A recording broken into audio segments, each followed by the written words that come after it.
നാളത്തെ അപ്ഡേഷൻസും നമ്മുടെ അടുത്ത വീഡിയോയിൽ ഉൾപ്പെടുന്നതാണ്. സബ്സ്ക്രൈബറിന് അങ്ങനെ ഒരു ബുദ്ധിമുട്ടുണ്ടാകുന്നത് നമ്മുടെ കാര്യങ്ങളെല്ലാം തിരക്കിയതിന് ശേഷം മാത്രം പോകുന്നതായിരിക്കും നല്ലത്. കൂടുതൽ അപ്ഡേഷൻസ് എല്ലാം നമ്മുടെ അടുത്ത വീഡിയോയിൽ ഉൾപ്പെടുന്നതായിരിക്കും.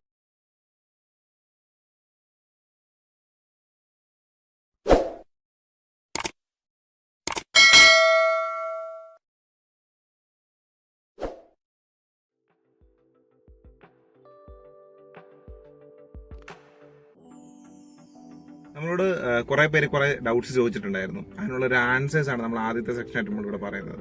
അതിൽ ആദ്യത്തെ ചോദ്യമാണ് ഹെയർ ട്രാൻസ്പ്ലാന്റേഷൻ ചെയ്തിട്ട് മുടി പോകുന്നുണ്ടോ എന്ന് ചോദിച്ചത്. എനിക്ക് നല്ല രീതിയിൽ ഇപ്പോഴും മുടി പൊഴിച്ചിട്ടുണ്ട്, പക്ഷേ ട്രാൻസ്പ്ലാന്റഡ് ഹെയർ അല്ല എനിക്ക് പോകുന്നത്, നമ്മുടെ എക്സിസ്റ്റിംഗ് ഹെയർ ആണ് പോകുന്നത്. എനിക്കിപ്പം ഇവിടെ ഉച്ച സൈഡിലൊക്കെ നല്ല രീതിയിൽ മുടി പൊഴിച്ചിലുണ്ട്. അപ്പോൾ അത് നമ്മൾ GFC അല്ലെങ്കിൽ PRP ഒക്കെ എടുത്ത് നമ്മൾ മെയിൻറ്റെയിൻ ചെയ്യണം. ആ എക്സിസ്റ്റിംഗ് ഹെയർ നമ്മൾ പ്രോപ്പർ കെയർ കൊടുത്തിട്ടുണ്ടെങ്കിൽ മാത്രമേ അതിനൊരു ഗ്രോത്ത് ഉണ്ടായിരിക്കും. പിന്നെ ചിലർ ചോദിച്ച ചോദ്യമാണ് PRP ആണോ അല്ലെ GFC ആണോ ബെറ്റർ എന്ന്.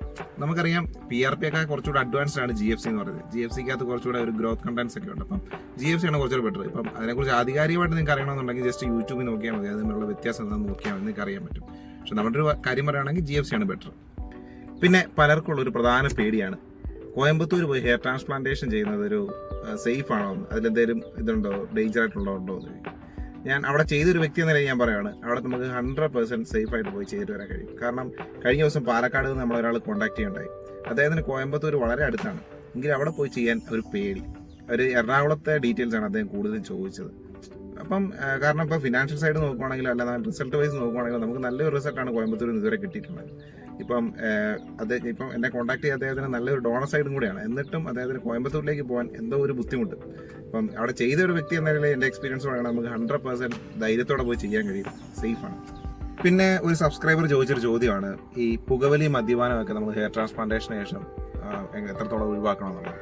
ഇപ്പം ഞാൻ ഒരു കാര്യം പറയുകയാണ്, നമ്മൾ ഈ പുകവലി മദ്യപാനം എന്നുള്ളത് ഹെയർ ട്രാൻസ്പ്ലാന്റേഷന് ശേഷമല്ല, അത് എപ്പോഴായാലും നമുക്കത് നമ്മുടെ ആരോഗ്യത്തിന് ഡേഞ്ചറാണ്.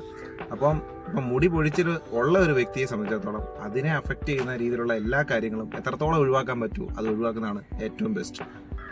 പിന്നെ അടുത്തൊരു ചോദ്യം എന്ന് പറഞ്ഞാൽ ഒരുപാട് പേരുടെ റിക്വസ്റ്റ് ആയിരുന്നു, നിങ്ങളുടെ പഴയ ഫോട്ടോസും അല്ലെ പുതിയ ഫോട്ടോസും ഒന്ന് കാണിക്കാമെന്ന് ചോദിച്ചാൽ, പഴയ ആ ഒരു ലുക്കും ഇപ്പോഴത്തെ ട്രാൻസ്പ്ലാന്റേഷൻ ശേഷമുള്ള ഒരു ഇതും കാണിക്കാവുന്നുള്ളത്. തീർച്ചയായിട്ടും ഇപ്പോൾ നമ്മുടെ സ്ക്രീനിൽ കാണിക്കുകയാണ്. അത് പലരുടെ ഒരു മെയിൻ റിക്വസ്റ്റ് ആണ്. അതായത് എറണാകുളത്ത് ചെയ്ത ആളുടെ ഒരു അപ്ഡേഷൻസ് പിന്നീട് വരുന്നില്ലല്ലോ, എന്തുകൊണ്ടാണെന്ന് ചോദിച്ചായിരുന്നു.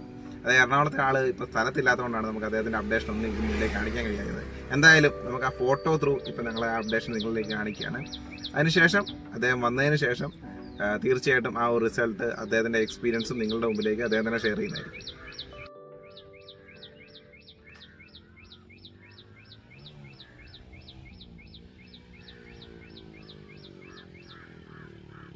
എറണാകുളത്തെ ക്ലിനിക്കിൻ്റെ മറ്റൊരു അപ്ഡേഷനാണ് ഇനി ഞങ്ങൾ നിങ്ങളുടെ മുമ്പിലേക്ക് കൊണ്ടുവരുന്നത്. അതായത് എൻ്റെ സുഹൃത്ത് ഹെയർ ട്രാൻസ്പ്ലാന്റേഷന് പോയ സമയം ഞങ്ങളുടെ കൂടെ മറ്റൊരാളുകൂടെ ഉണ്ടായിരുന്നു. അദ്ദേഹത്തിൻ്റെ ഡോണർ സൈഡ് കുറച്ച് വീക്കായിട്ടുള്ള വ്യക്തിയാണ്, കാരണം ഒരു 7th ഗ്രേഡ് വ്യക്തിയാണ്. അദ്ദേഹം ഈ ട്രാൻസ്പ്ലാന്റേഷൻ്റെ കാര്യങ്ങൾ അറിയാൻ വേണ്ടി അന്ന് വന്നപ്പോഴത്തേക്ക് ഡോക്ടർ പറഞ്ഞിരുന്നത് ഇതുപോലെ ഡോണർ സൈഡ് കുറച്ച് വീക്കാണ്, അപ്പം ഒന്നെങ്കിൽ ഇപ്പം വേണം ട്രാൻസ്പ്ലാന്റ് ചെയ്യാം, അല്ലെങ്കിൽ 2 മാസം മെഡിസിൻ എടുത്തതിന് ശേഷം ഹെയർ ഒന്ന് സ്ട്രോങ് ആയതിനു ശേഷം ട്രാൻസ്പ്ലാന്റ് ചെയ്യാമെന്നാണ് അന്ന് പറഞ്ഞത്.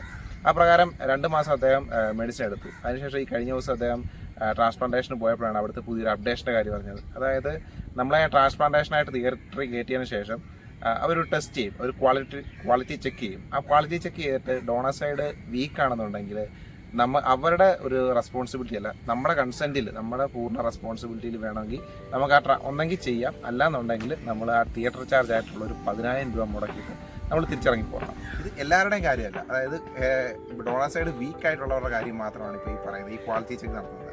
അപ്പം അത് ഒരു സാധാരണക്കാരനെ സംബന്ധിച്ചിടത്തോളം അത് ചിലപ്പോൾ അഫോർഡബിൾ ആവണമെന്നില്ല. കാരണം അവർ കയറിയിട്ട് അവരുടെ ക്വാളിറ്റി ചിലപ്പം മോശമാണെന്നുണ്ടെങ്കിൽ ചിലപ്പം സ്വന്തം കൺസൾട്ട് ചെയ്തിട്ട് അത് ഫെയിലിയർ ആയി പോവുകയാണെങ്കിൽ ഹോസ്പിറ്റലിന് ഒരു റെസ്പോൺസിബിലിറ്റി ഉണ്ടാവില്ല, ഫുൾ റെസ്പോൺസിബിൾ നമ്മളായിരിക്കും. അപ്പം അങ്ങനെ ചെയ്യാൻ നമുക്കൊരു പേടി ഉണ്ടായിരിക്കും. അതോടൊപ്പം തന്നെ ഇപ്പം ക്വാളിറ്റി ഓക്കെ അല്ല എന്നുണ്ടെങ്കിൽ നമ്മൾ വീണ്ടും മെഡിസിൻ എടുത്തതിന് ശേഷം വീണ്ടും ഈ ടെസ്റ്റ് ചെയ്ത് വീണ്ടും അത് നെഗറ്റീവ് ആണെങ്കിൽ നമ്മുടെ പേയ്മെൻറ്റ് ഇങ്ങനെ പൊക്കോണ്ടിരിക്കും. ആ ക്വാളിറ്റി ചെക്കിൽ പോസിറ്റീവ് ആയിട്ടുണ്ടെങ്കിൽ മാത്രമേ നമുക്ക് ആ ഒരു ട്രാൻസ്പ്ലാന്റേഷൻ പോസിബിൾ ആവത്തുള്ളൂ. നമ്മുടെ കഴിഞ്ഞ വീഡിയോയിൽ ഹെയർ ഓയിലിൻ്റെ യൂസേജിനെ കുറിച്ച് സൂചിപ്പിക്കുകയുണ്ടായി. ഡോക്ടറുടെ നിർദ്ദേശപ്രകാരം ഹെയർ ഓയിൽ ട്രാൻസ്പ്ലാന്റേഷന് ഏകദേശം 6 മാസം കഴിഞ്ഞതിന് ശേഷം മാത്രമേ യൂസ് ചെയ്യാവുള്ളതെന്നാണ് നമ്മളോട് പറഞ്ഞിരിക്കുന്നത്. ഇപ്പോൾ എൻ്റെ ട്രാൻസ്പ്ലാന്റേഷൻ കഴിഞ്ഞിട്ട് ഏകദേശം 6 മാസം കഴിഞ്ഞിരിക്കുകയാണ്. എന്നാൽ ഈ ഹെയർ ഓയിൽ യൂസ് ചെയ്യുമ്പോൾ നമ്മൾ എടുക്കേണ്ട ചില പ്രിക്കോഷൻസ് ഉണ്ട്. അത് നമ്മൾ ഓൾറെഡി സൂചിപ്പിച്ചിട്ടുണ്ട്. എന്നിരുന്നാൽ കൂടെ നമ്മൾ അടുത്ത GFCക്ക് പോകുമ്പോൾ ഡോക്ടറുമായി കൺസൾട്ട് ചെയ്ത് ഇതിൻ്റെ കൂടുതൽ വിവരങ്ങൾ അറിഞ്ഞതിന് ശേഷം ആ ഒരു ഇൻഫർമേഷൻ കൂടെ നിങ്ങളിലേക്ക് തീർച്ചയായിട്ടും എത്തിക്കുന്നതായിരിക്കും. So see you in next video.